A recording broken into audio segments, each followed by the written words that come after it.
Welcome to Gospel Diaries, a platform that offers a unique avenue for artists to share their stories, express their thoughts, emotions, and personal journeys. Today we're in Kansas City, Kansas, with Isaac Cakes.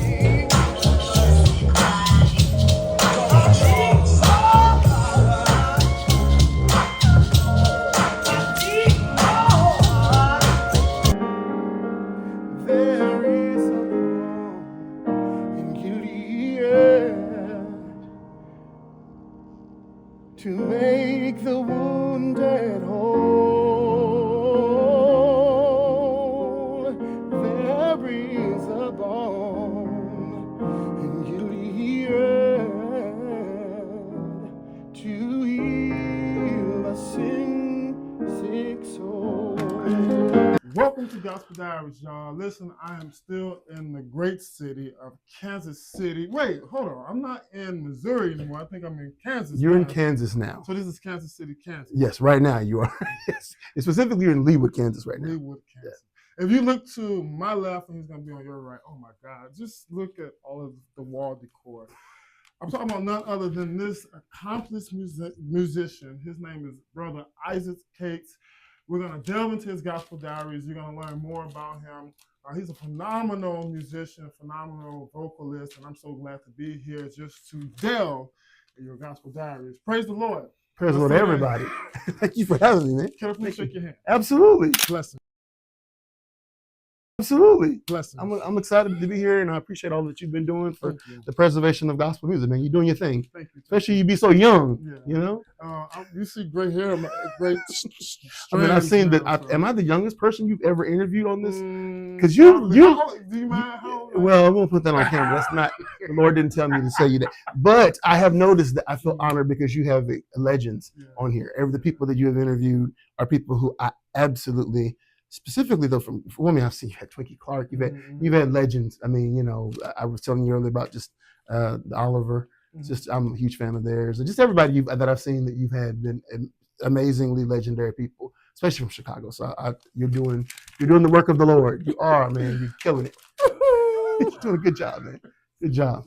So what's going on with you, man? I don't know, man. I don't know everything. Welcome to KC, Kansas City.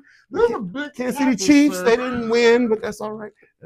So we're at the Resurrection. What's the denomination? Is this a United Methodist? It is. Lord, no, y'all have to see this campus. What's going on here?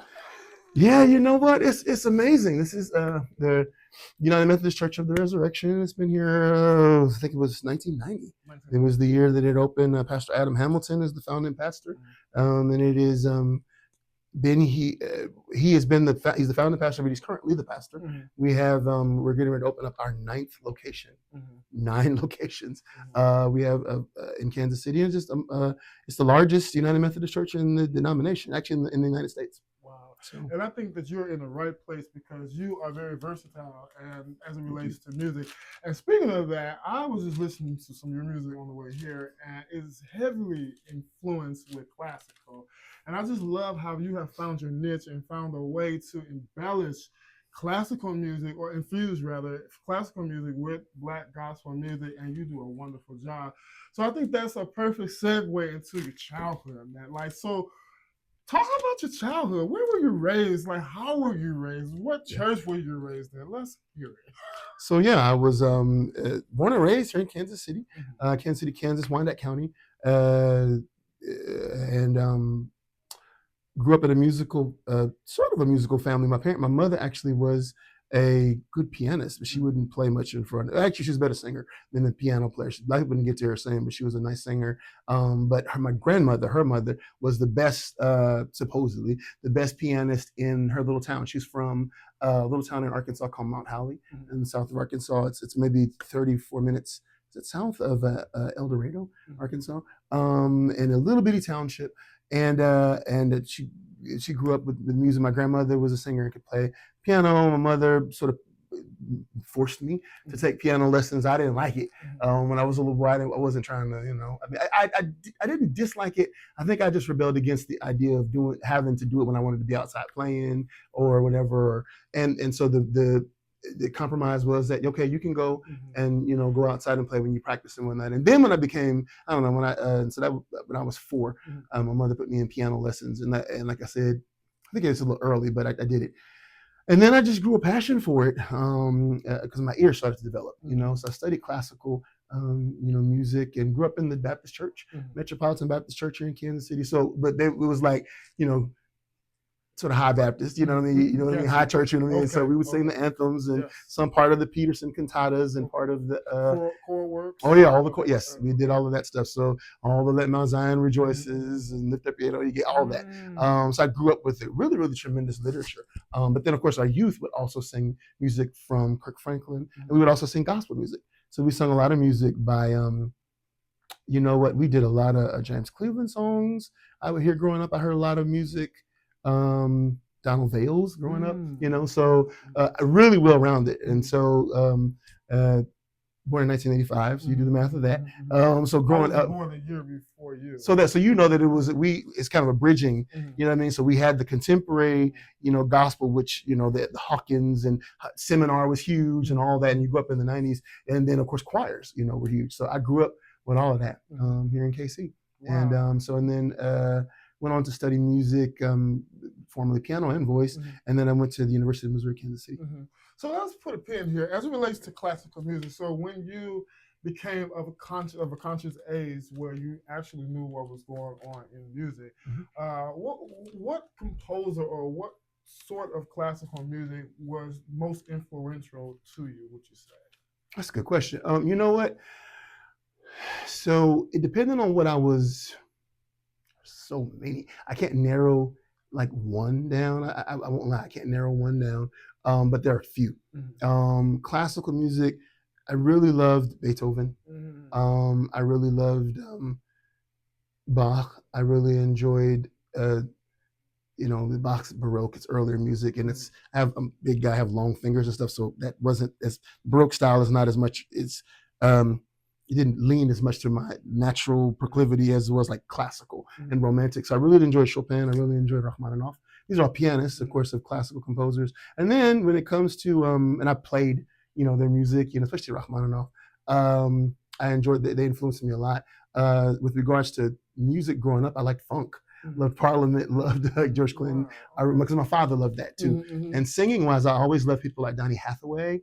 Of course, she was classically trained too, so I always liked soulful singers, but I love people that sort of could merge the sounds together. I love the idea of the Hawkins. I love the idea, of course, my dear friend Richard Smallwood, the legend. I wouldn't be who I am without him. And so I don't know. Kirk Franklin, believe it or not, is a songwriter, influenced me a lot too. His music was just pivotal hearing it growing up. Yeah. Wow. Last but not least, before we go into a quick little musical intermission, give us one of your most fondest childhood memories. Childhood memories. Let's see. God, there's so many. With music or just a memory, just in general. In general. Probably, you know what? As a teenager, but I mean a preteen kind of a thing. One of my birthdays, my parents and my best friends, we went to for my birthday. It took me to, at the time, of Six Flags, St. Louis. Amazing. It was everything to whatever, I don't know, maybe 12 or whatever it was, but it was incredible. That was an amazing memory. Probably, oh, you know what? There's a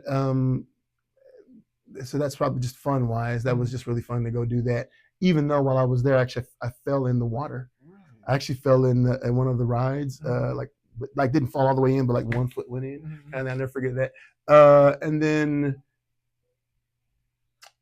man, I had a good childhood, man. So it was like, so probably I will say going with my mother. We would go. She was from, like I said, Arkansas. My father was from here, from KC. And probably going there every Thanksgiving. I love it. We would go to Arkansas. That was because and it's interesting because it's fun now.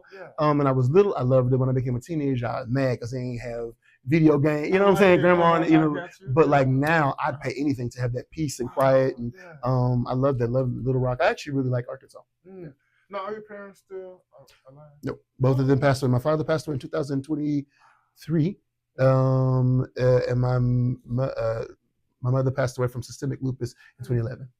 Can I please ask you this? How do you deal with the passing of both parents? It's challenging. It's definitely been my faith. It's definitely been how I connect with the Lord, and then my work. I think I stay busy. My work helps to give me purpose, and my friends, and I have other, chosen family and things like that.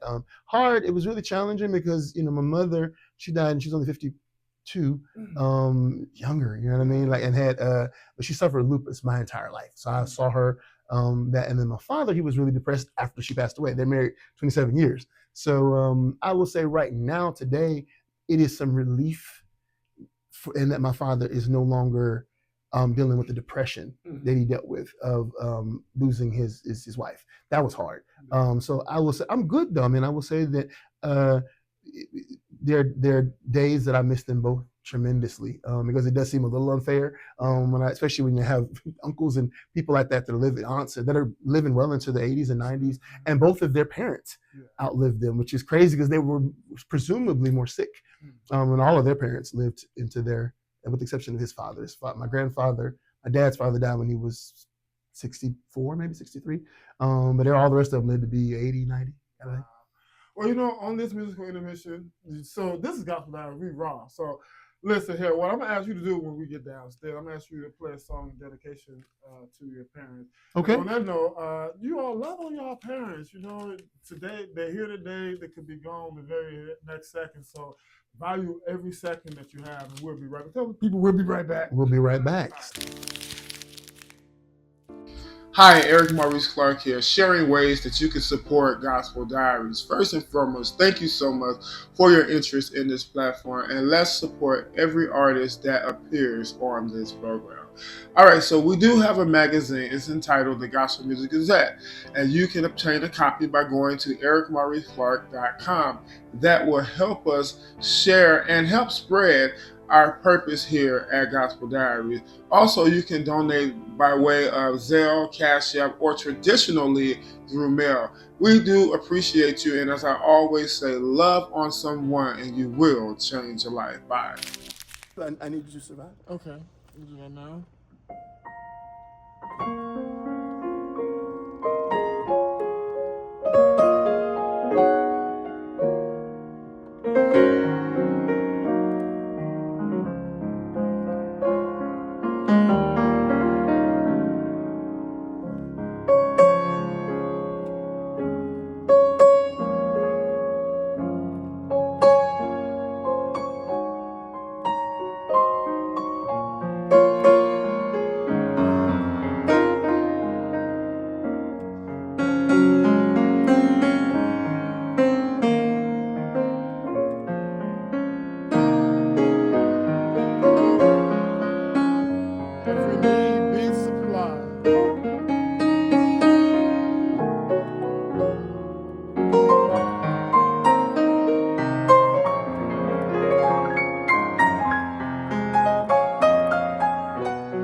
fact, y'all. Listen, I used to say this a lot. I haven't said this in a while, but like if I got a nickel for every time I say welcome back to Gospel Diaries, I would be a rich man. Be rich, huh? Yes. Y'all need to start giving me some nickels on this thing. Send him some money, you know. He'll send me Matter some of too. fact, He'll hold send on. me This some is too. improv. Okay. Improv. I never do this. I never do this. We got coffee mugs. Hold on. Okay. You ain't got nothing. We ain't got no liquids, but that's yours. Y'all get a merch. Get the merch. Put it right here, so we'll pretend there's some coffee in there. So. All right, so let's get back. Let's get back to our dialogue. Okay, so you are heavy in choral music. Yeah.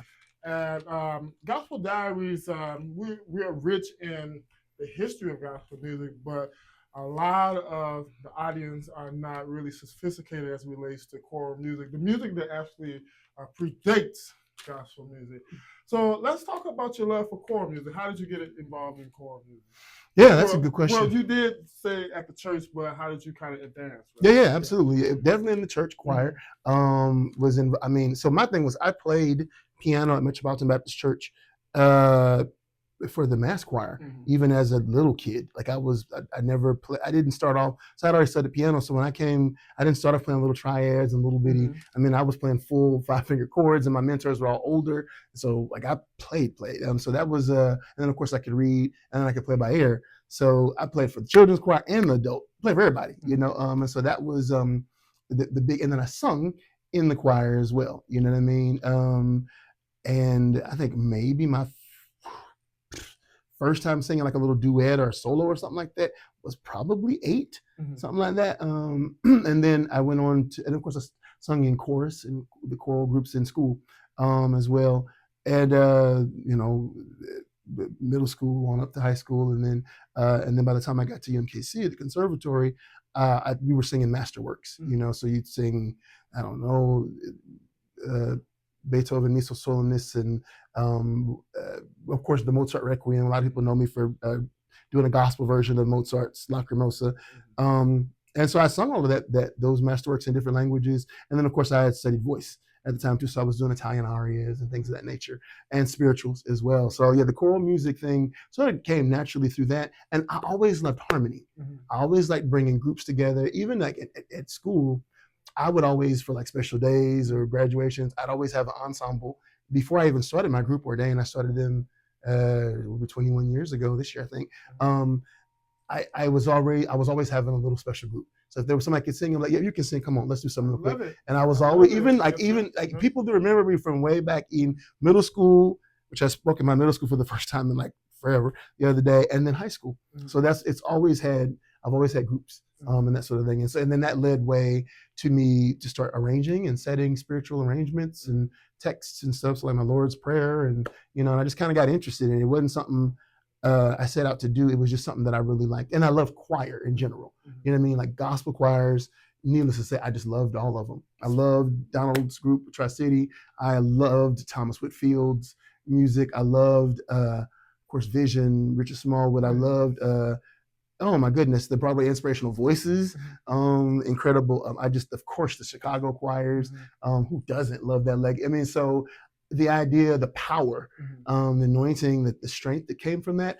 I saw the same thing that could happen in classical music. You know what I mean? They didn't know it. They didn't acknowledge it the same way. How did you see it? Yeah, well, because I tell you, well, first of all, choirs are biblical. You know what I mean? And they're all throughout the Bible. And it's funny because you study music, and if you study choral music, or really any type of performance, in a classical standpoint, you study Johann Sebastian Bach. And so he wrote at the end of his scores, all of them, to the glory of God. And so it was imbued already naturally into the work. I mean, it was already, so the reality of it is some of the most powerful music that you have listened to that's influenced other styles, it still has it's got its roots in a faith base. People love Disney, right? A lot of people remember The Little Mermaid. If you listen to that song, Part of Their World, it's like, why does that sound churchy? The lady that actually sung it. Jody Benson Mhm. was her name, is her name. She's a worship leader. Worship leader. She worship leader. I mean, so like, because as a kid you didn't know that, but I come to find out older, I was like, no wonder. I mean, now Alan Menken and I think they're not necessarily religious, but God has His way of just kind of threading through. And so I feel it's the same way, with the choirs and just the idea of there being. You're part of an organism that's bigger than you. You know what I mean? The reality of it is, it's the whole is bigger than the sum of the whole is bigger than your individuality. Exactly. You know what I mean? And I just see, and then choirs they're not democratic. There's a dictatorship, and you got a choir leader that says what you. It's the same. And there are just some tenets, that I think actually there's some correlation that works. Absolutely. Yeah. Now let's go to spirituals. Okay. Now, I did read your bio, and if I'm not mistaken, were you fond of the spiritual Follow the Drinking Gore? I know that one. Yeah, that was. I really enjoy. I enjoy spirituals in general. I enjoy the stories behind them. I enjoy the way that the music is sort of proliferated. I enjoy the way that it is the chronology of how it just went from field hollers and things like that, and the South Carolina. Gullah Geechee people and how they, influenced the sound that just later on became something a little more canonized, and classical musicians got around it. And so I do love the spiritual. Now, I do have this question. Now, this is just, I'm just going to go here now. So, spirituals, when most people think of spirituals, they think of the powdered spiritual, the songs that have structure to them.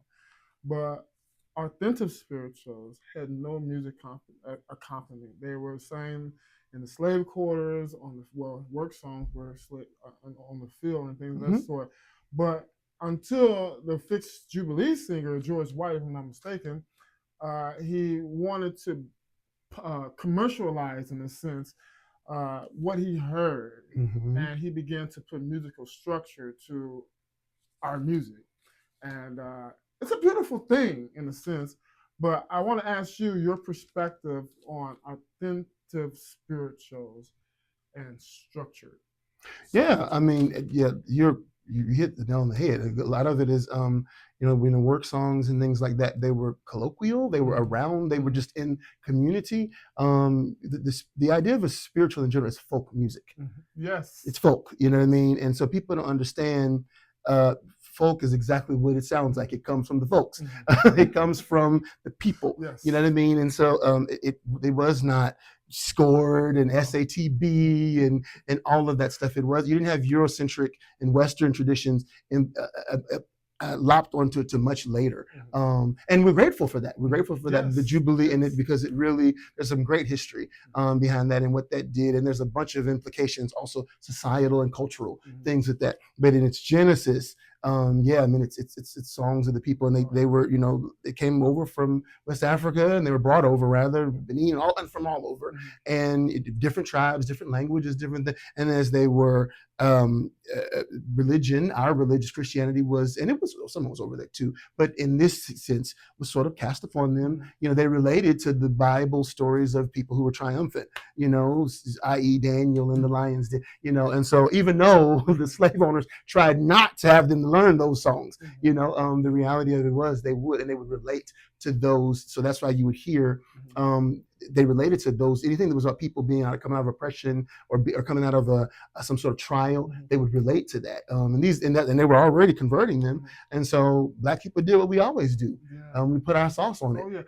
And what's amazing to me is that, as being an African American, a Black individual, you think of the spiritual, you think of the connotations, like how you can take one meaning of a spiritual meaning to maybe to escape or a different way of communication, but then my perspective and what I perceive from the spiritual can be spiritual or help me to get a connection to God or some type of release.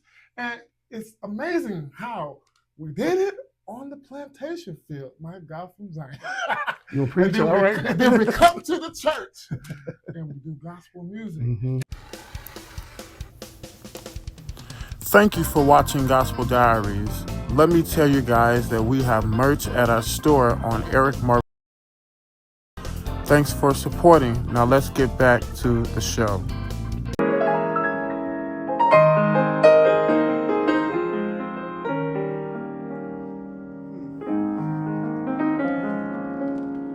There is a balm in Gilead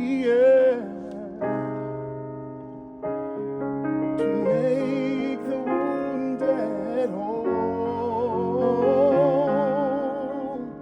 There is a balm in Gilead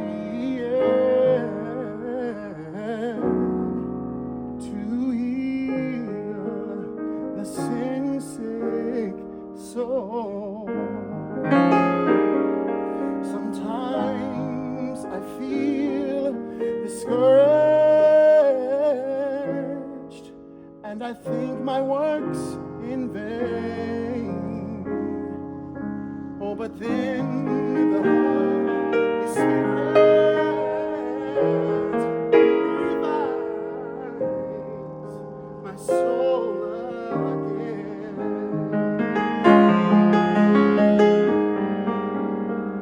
There is a balm in Gilead to make the wounded whole. There is a balm in Gilead to heal a sin-sick soul. If you can preach like Peter, if you can pray like Paul, just tell the world of Jesus. He died to save us all. There is a balm in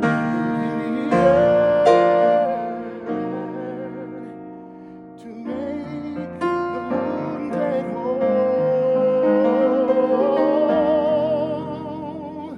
There is a balm in Gilead to heal a sin-sick soul. Jesus will heal your sin-sick soul. Why don't you let him heal your sin-sick soul?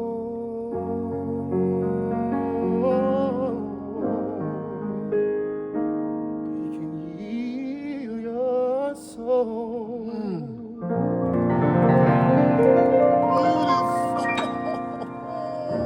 Beautiful.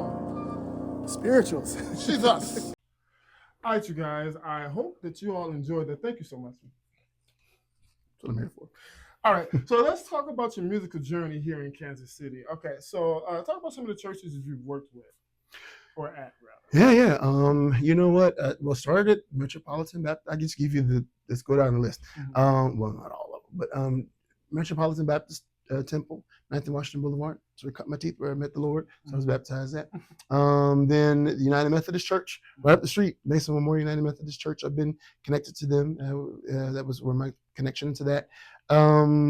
Played there as a teenager, and then went on to St. James United Methodist Church, which was where Congressman Emmanuel Cleaver was the pastor there. I played there for some years while I was in college, and then of course I served as the minister of music at a few different churches here in Kansas City. One historic one was St. Stephen Baptist Church. Worked there for a while, and then I also served at the Concord Fortress of Hope Church. I was a director of music there for a couple of years as well. And then, of course, I've been here at Resurrection. I've had a relationship with Resurrection probably 11 or 12 years, but I've been working here now 5, serving here. So I ask you this. So your journey with these churches, how would you say that they have influenced your growth as a musician? Absolutely, that's a good question. Oh, and I can't forget, I played it for about 5 or 6 years at a Seventh-day Adventist church. Come on. They were Um, doing gospel, was they or not? they were. Okay. It was Yeah. Seventh-day Adventists can sing. Yeah, they- Don't sleep on especially the black ones. They can really. So if you're familiar with Huntsville, Alabama, and all of them in Oakwood, and they are, and then it's an internationally recognized, connected denomination. So they've shown my music a lot of love. So thank you to my SDA friends. But yeah, that was all gospel music there too. Yeah, that is in. Well, that's a good segue actually. That's to your question. Every denomination has these legends that musically that they will sort of champion their music, and so you get to find out about them, and it opens your eyes to a bunch of people you wouldn't have necessarily heard of. I like that. Does that make sense? No, So for instance, I was mentioning Seventh-day Adventist. A lot of people the last couple of years have found out about the Aeolians choir, but I hadn't known about them for forever. They're amazing. If you haven't heard them, look them up. They're amazing. Jason Ferdinand. But it's a classical choral group, but they music, right? Mm-hmm. I was just at the Guitar Center probably a few months ago, and I just bought a keyboard, and the guy was like, "What kind of music do you like?" And I was like, "Well, you right. Listen, don't judge a book by its cover." See, So he helped me take the piano out to the car, and so I'm just like, "Well, you probably, you know." And then he said, "What is it?" I said, "Gospel music." He said, "Oh yeah, I don't gospel." Cause I'm thinking that he would, and then he busts out Walter Hawkins, Calvin Monroe, and I think he said Calvin Bridges, and that shocked me. 3 legends, yeah. And then he pulled out his phone, and then he pulled up the guy you just referred to. That is hilarious. And that was my first time hearing him. Yeah, I mean it's some amazing. What's his name again? Well, I mentioned earlier it's Jason Max Ferdinand and the Aeolians, his group. Exactly. But I mean, if you Lamar Campbell, I think he's Seventh-day Adventist. He's been connected if he's not, and we all know his. Listen, I'm gonna be Lamar. Listen, I'm gonna send this clip to you. I'm gonna be with Lamar on March 31st. Okay, I don't know him personally, and I'm not sure, but I know I'm pretty sure he's connected to the SDAs. Oh, yes, I think he is. And so, but you asked the question, like, how did the churches I played at and served at? That's how it's influenced my music because I get to know about all these. And they had an amazing songwriter named Eleanor Wright. She wrote this really dope song called "A Better Day After a While." All man said, if you're SDA, you know what I'm talking about. But I mean, even then, just serving in the Baptist church, getting to know about all of the Tinley, songs and all of the. I mean, the take your burdens to the Lord and leave them. See what I'm saying? No, you just leave them on the desk.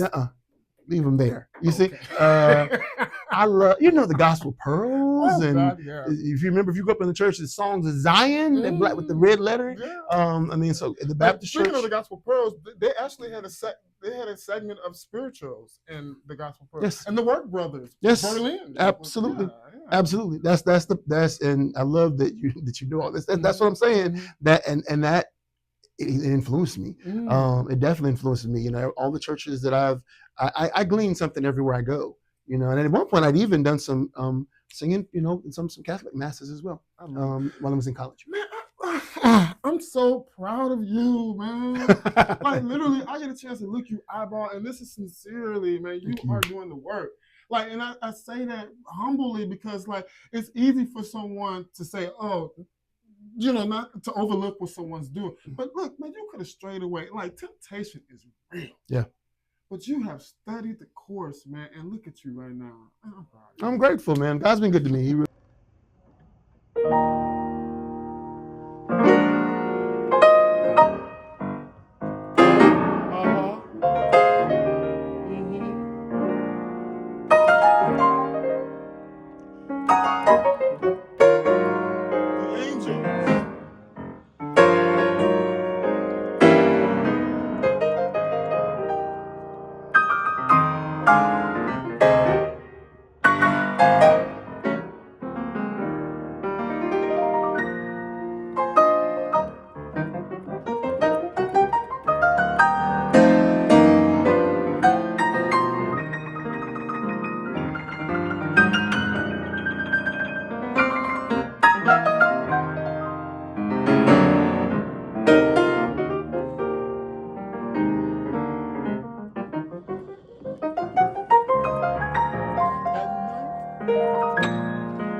with Callie Day. Wait, does she live here? No, Callie is in Illinois. I think she's in Peoria. But she's originally, at one point she was in Atlanta. Okay, so funny story about Callie Day. We shared a producer at one point. G. Laron Rain, he passed away, unfortunately. I think he had cancer, but he was an amazing musician from here, from Kansas at Leavenworth, and then he ended up going and serving in Kentucky at St. Stephen. Thank you, Jesus.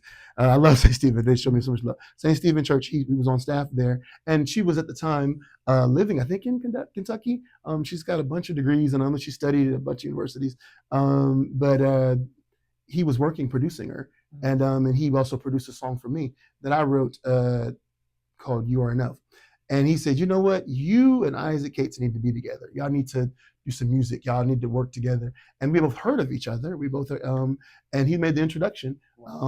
We talked, and just I love her heart. If you ever met Callie, she's her voice is. I mean, it's a gift from God. It is a unique.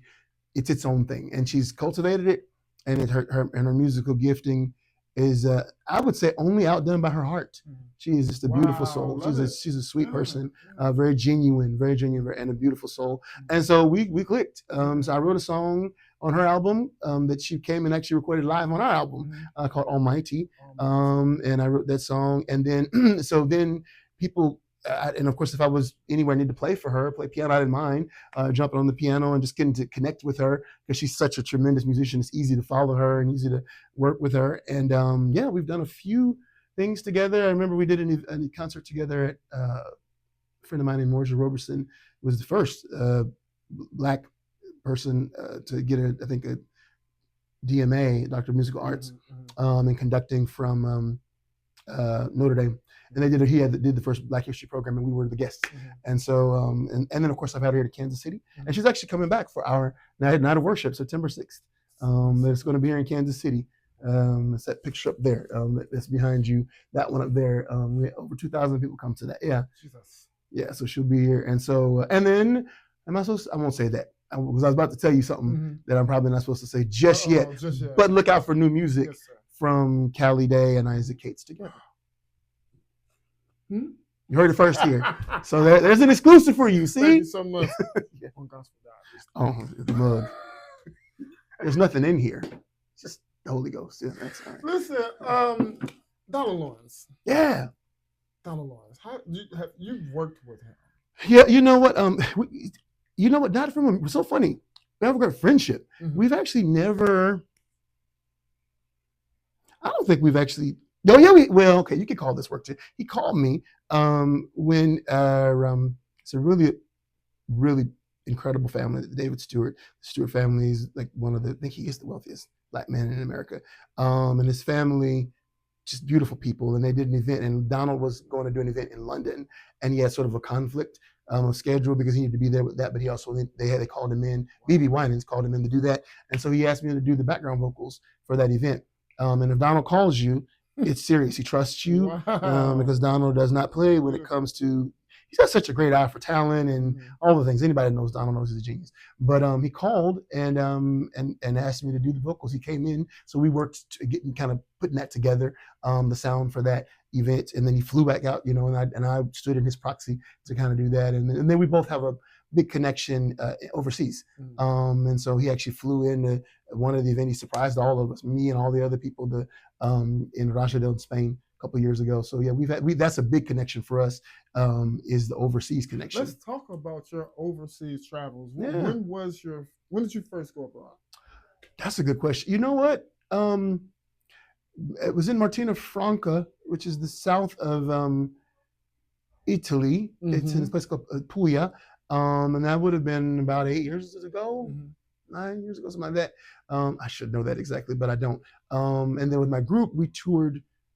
It had to be longer than that because my group toured. Oh my God, it was a while ago. My group toured Switzerland in 2015, I believe it was. So yeah, and then that just opened up the door. I go and I do a lot of festivals and concerts, and this picture right here, this is Oslo, Norway. I'm actually going back to do this same event in Bergen, Norway in April. So whenever this airs, but this will be over 400 people. Yeah, but I have to have a candid moment with you. You have to tell me one of your biggest letdowns in the gospel music industry. Wow.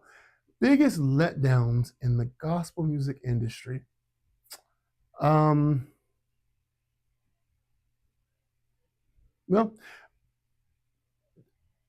probably the biggest letdown for me, in the gospel music industry is not necessarily towards me. I'm sort of, but more so towards this beautiful gospel that we have. Unfortunately, I feel like there was an era at one point of a lot of gatekeeping.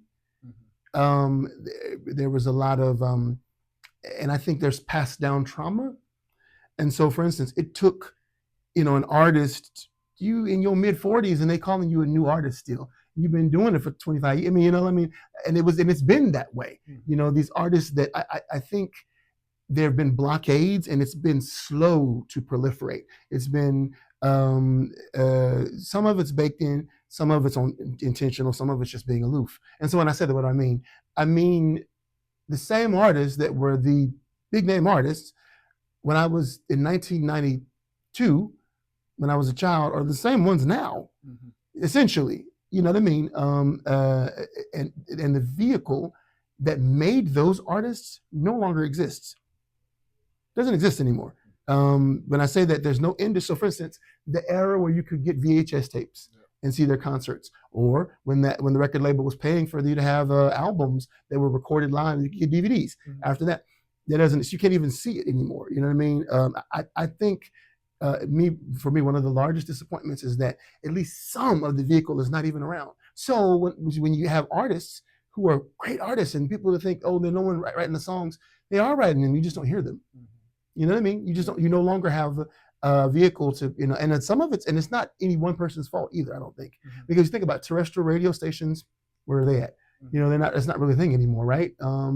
It is not aged well. It's not aged well. And so unfortunately, it is something, although the gospel of Jesus is just as relevant as it's always been, gospel music is just as powerful and as anointed as it's always been. The vehicle to get it to people is obsolete. And as a result, I think people have resigned to not try that much anymore with it because the industry itself. So I would say the biggest letdown is that there's no plan to keep the beautiful thing they started going. There's no succession plan. You know what I mean? So what would you say about support for the new artists? Okay, so it seems like everybody wants you to push them. Yeah. But they don't want to push you. Can you piggyback off of that a little bit? Yeah, honestly, you need each other. People don't understand that. You need each other more now than ever. Because the tide changes.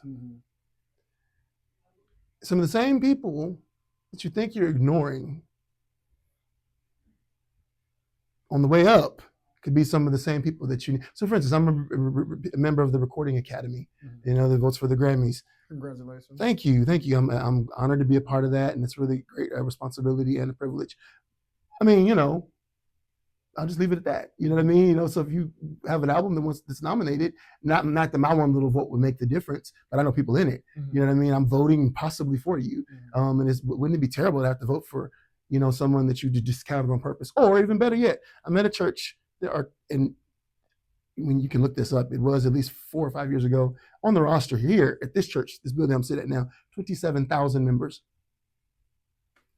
So you want to come sing at a church on a Sunday morning, you know what I mean? But you didn't speak in the hallway. Hello? Okay. You felt what I'm saying? All right. Or you want a reference for something, just relationships. And you shouldn't be nice and kind just because you want stuff. Just be decent. Just be decent. Because you can't sing the good news of Jesus Christ and celebrate and be this ambassador and representative of salvation, and you mean as hell. You know what I mean? You get what I'm saying? Like I don't get that. And I think that is people need to be careful of that. That is, yeah. I mean, and so relationships are so important, and Also, when it's something that's good, just share it. Shit. You know, Ordained. I started Ordained in. I was the co-founder of Ordained. Yeah, going to get that album. What is it called? It's called. This is Amazed. Amazed. I should know that. Yeah, I wrote it. Amazed. I founded Ordained 21 years ago when I was in at UMKC Conservatory of Music, studying music, and I met a gentleman by the name of Anthony Harvey. He's a music ed major. I was working on being music, and he's a gospel songwriter and a musician, and his mother, Elwanda Richardson, who's a part of the GMWA, by the way, too, is a dear friend of mine. She was connected and had her own workshop, and we were both writing songs. He's like, "Hey, you should come to my mama's workshop." I said, "Okay." Came to it, and it was great. And he was like, "We should start a group." It was his idea, it was not my idea. And I was like, I don't know about that. And then I said, "Okay." And so we ended up putting together singers from all around Kansas City that people really just knew. So Ordained was not my idea. And when we first started, we were just called Just Ordained. Mhm. There was no Isaac Cates in Ordained. And then when we go someplace, if they knew me, they would say, "Oh, Isaac's group Ordained." If they knew Anthony, they'd say, "Oh, Anthony's group Ordained." So we just said, "Okay, we'll be Anthony Harvey, Isaac Cates, and Ordained." It's terrible, I have all the names, but that's what we did. And then Anthony ended up kind of going on to do some other things with his music and went in a different direction. And I just kept the group, and that's how the name. And so I started when we started them. One of the first songs I taught was my rendition of the Lord's Prayer. Beautiful. Thank you. Beautiful. Thank you so much. And it's got connect. Chicago. Dexter Walker re-recorded it. Yes, And so Zion Movement loved him. Much love to him. And so we've recorded 3 albums now. Well, 2.5. So it's 2 that's on streaming platforms. So this is the one that's not.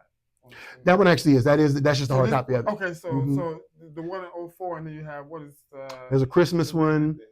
2012. Okay, those are singles. And then so the albums, or the very first album we did was called "Take My Life." That is a phenomenal. Thank you. The sound, it's 2005 or something like that. Yeah, 4, whenever we recorded it. And yeah, it was. I was studying music, still in school, and so I had all these different styles in my head. I love Stevie Wonder. Obviously, he's on the wall. I can't see him, but that's Steve. Yeah. So I love Stevie. He's influencing me. I love Bobby McFerrin. I love jazz, and I love all this. So all of these. Off of Bobby McFerrin like that. That's what I'm talking about. The guy, the vocalist that sings without music half the time. Yes. Don't worry, be happy. Yeah. Yes. Love him, man. Sorry to Genius. So if you love Jacob Collier, there would be no Jacob Collier without Bobby McFerrin. He and I were on a flight together before. Really? I never met him. He was on a flight. He was like in first class. I was going to, I don't know, Spain or somewhere, and I got scared. I was in Chicago. He was in the front, and I was like, I was like, "Oh my God, that's Bobby McFerrin!" And I was like, of course, he was in the first class of first class. He was basically in the cockpit. He was, and he looked just was kind of standing around. And I almost did, and I didn't do it. I had a bad experience once. I walked up and asked for an artist for like a autograph, a picture, and they were like, "Get out of my face, boy." On that, he was on that same flight. So I didn't bother him. But it was Switzerland. I was going to Switzerland. I was going to Switzerland. But yeah, I'm a huge fan of his music, and I just like different people and stuff like that. And so Ordained, that the music on that album, it's got all those vibes of all these different things. You hear something that feels like a tumbia rhythm and merengue. You got another piece on there that feels like old school gospel. I know the Lord Make a Way, and then another one that Lord's Prayer, which is very classical in nature, and of course that has "Take My Life," the title track, which is where I took the Mozart Lacrimosa from the Requiem and did a gospel version of that. That's the very first time that happened. Thank you so much. I remember we first did that. We would go sing it, and I would tell everyone what the libretto, the words are, and I started speaking in the Latin, and everybody thought I was speaking in tongues. I said, "Lacrimosa dici la." They said, I said, no, yeah, I didn't. You didn't feel that's Latin. You didn't feel nothing. That's Latin. You told me I ain't feel it. It's Latin. So that's the same thing they did. They were like, "Oh, Shondo." I was like, "No." Yeah, it was. We did that, and you know what's so funny, man? I never thought anybody would hear any of that stuff. Right. I didn't. And I remember saying, especially with the "Take My Life," Lacrimosa, that you couldn't have told me 20 years later that college is singing it, and Tech Nine, the rapper, did an interpolation. I've done it around the world, and people, it's been published and all these different, and people included in their dissertations and stuff now, because I just thought, well, nobody's gonna. And at the time I was really heavily into the gospel arena, And I was like, nobody's going to listen to this. I mean, no one is going to ever hear this because we are singing in Latin. It's really a lot of folks, of course, made the Richard Smallwood comparison, which I've always been honored by. I've never felt like I'm worthy of that, especially that I look up to him so much and we're dear friends. It has nothing to do really with the music. He's just good. He's just good people. He's just good people, and he's been nothing but embracing. And I absolutely adore that man. I think he is one of the last living legends we have of that caliber, like him, Twinkie. So certain people just you say their names and it is synonymous with excellence. That it is only them. They got work for them. So anyway, but I thank the Lord that when we did that, people were sort of. But there was like, well, it's going even further because you made them sing all the way in Latin. I was like, yeah, I mean, it was interesting. So we put that album out, and then I released a song in 2007 called Strong Tower.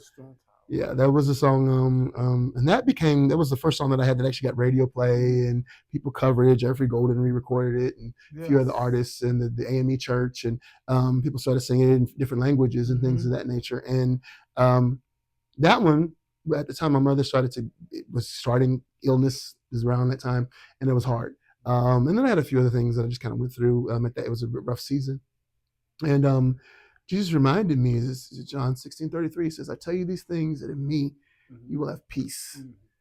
That in this world you will have tribulation, trouble, but take heart, be of good cheer, for I have overcome the world." So the B part of the song says, "In times of trouble, I don't worry, I'm covered by the blood of Jesus." And so that was just my personal testimony. I wrote it down one night. I never wrote the words down, actually. The story goes that I started right in the beginning of the song, and I wanted it to be like a Kurt Carr song, and it would have this big modulation or something. I could not finish it for my life, and so I put it down, didn't finish it. One day, lived some life, went through the issues that I went through with my mom, her health, and some things like that. And I went to my keyboard late at night, and I started singing the line, "In times of trouble, I don't worry, I'm covered by the blood of Jesus." Never wrote it down. Didn't even pull out my phone to record it. Nothing. No memo. I turned the light off. I went back to bed, and I said, "Well, if it's meant to be, it'll be there tomorrow." And it was. Wow. I can still remember it the next day. And then I remember the first time I taught that to my group, it leveled us. I mean, we did not make it out of rehearsal. And everywhere we've gone, every time and that was probably the first song, because I got further away from the sort of classical, dramatic sound. My heart really started to be connected to my music, and it was. So I started writing worship music, sort of like that, and then that led way, of course, to another song I wrote called "My God," and then "Amazed at Your Presence," which is the title track off of that last one. We recorded that one live here in Kansas City. Melanie Daniels is on that, the legendary Melanie Daniels. Tommy and Toby are on that. Jason Claiborne wrote one of the songs on there. Darnell Davis. Amazing. Yeah, from Minneapolis. Shout out to Darnell and Remnant. Amazing. I'm moving forward, huh? Yeah, man. Oh man, you know the real people. Yeah, the Darnell Davis, one of the baddest songwriters around, and his group was incredible. His Change Your Situation, that changed my situation. That's on Anointed Man of God. So yeah, we had and then we had some of my mentors who were one of them, Deacon Paul Burnett. He just passed away. Wow. We did an old school version of "When All God's Children Get Together." What a time! The original, not the one that everybody knows, but the one that's based on. Are you talking about the one by Keith? Keith Freedom. Older than that. Okay. So that's the one everyone knows, the up-tempo one. His is based on an old country song, and so he did a version of that. And then another lady by the name of Molly Hammer. She was a Kansas City jazz singer. She passed away from cancer. We did the last recording that. So I have two people now. This is their last recording that they ever did. And they're both featured on that album. Prior to that, of course, we did a Christmas album too. And I did arrangement of the Carol of the Bells. And that's kind of proliferated that's my first video, I think, that went viral. Millions of people saw that one. And a lot of choral people in the choral realm started to sing some of that music. And the story behind that album, the only reason I did it was to tour Switzerland. We did a Christmas tour. I was like, I guess I had to have something to tell. And then we did it. And then the albums, we didn't even get them to take them to Switzerland. So it was hilarious. So God used that situation to birth that project. And so those are the projects I recorded. Dr. Cates. Okay, so listen, you all. I'm gonna put. How can people watch the Kansas City and the roots of black gospel music? That right there, man. Okay, so you'll need to be in touch with Paul Winsky. Okay. That's his name, and it's there is a website. I think it's imsogladd.com or imsogladdfilm.com. But there's right now they're doing screenings all around the Midwest. Okay. And so it will be streamable in the near future because I've been talking with them about that. But I'd say be on the lookout because it's currently submitted to film festivals and things of that nature. But yeah, I had the honor of being the narrator for that film, and it should be streamable. I'm thinking, but within the next year. Okay. And if you all go to his website, that's isaaccates.com. isaaccatesmusic.com. Music.com. I'm gonna put it on the screen. There is a trailer. Yes. It's like minute 37 somewhere in there. It's beautiful, beautiful, beautiful. You all check that out. So last but not least, I gotta ask you, like, what can you share about your near future? What's going on in the near future? Yeah, near future. It's always something. You know, I tell you, the nearest future is I'll be traveling next month. I'll be going back to Bergen, Norway, this was in Oslo. This will be in Bergen, Norway, for a big music festival with several 400 singers.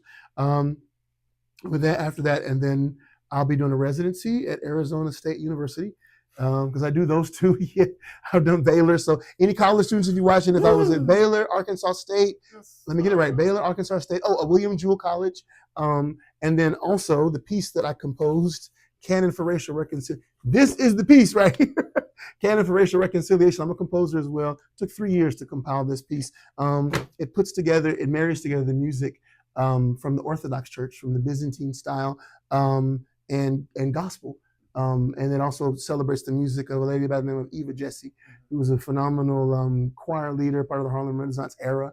And we talk about her in the documentary. And she's from Cherryville, Kansas. And she's the first, her chorus was the one that premiered Porgy and Bess for Gershwin. And also she was the chorus that sung at March on Washington for Martin Luther King, I Have a Dream speech. So anyway, that piece, we celebrated some of her music in that. So that's getting performed around the United States. So those are, and then last thing, September 6th, Affirmations Night of Worship. If you ain't doing nothing, come here to Kansas City.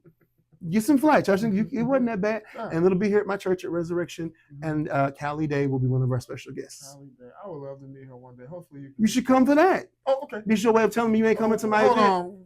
Give me the date one more time. September 6th. He'll put that on the screen too. And then you see I'm taking your show. Yeah. September 6th. 6th. September 6th. I got you. 6:30. It'll be right here. So listen, what was I about to say? Man, God, I've had a blast with you. I don't know what else to say. I really don't. But thank you so much for this opportunity. I really do. I'm so proud of you. I'm glad that I was able to sit here with you. I'm shake your hand one more time. I just love embracing moments. That's why I keep touching you. Thank you for considering me. Yeah. Thank you for stopping by and just saying hey and sharing some of my story. Thank y'all for supporting the show. Oh, I appreciate that. Yeah. And on that note, as I always say, you guys, and it's on the coffee mug. I'm just flat. But anyway, seriously, love on someone. You will help to change your life. And I'll talk to you guys later. Next interview is going to be with Miss Crystal Rucker. So stay tuned for that. I'll see you all later. Tell them bye. Bye, y'all.